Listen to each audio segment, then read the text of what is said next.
Morning, YouTubers. What's up? I think this knife's been discontinued from Victoranox. It's an adventure.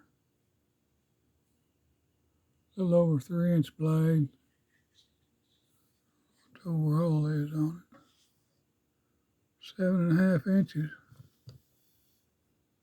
It's 2-layer. It's easy to carry. That's what I like about it.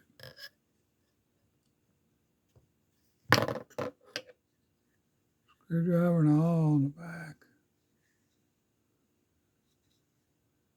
Toothpick and tweezers. That's it. The main blade locks.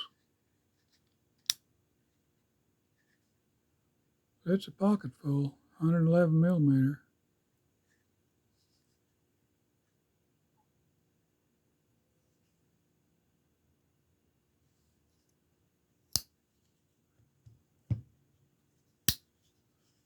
Well, folks, glad you enjoyed it. Stay safe. God bless you, and please subscribe. Thank you.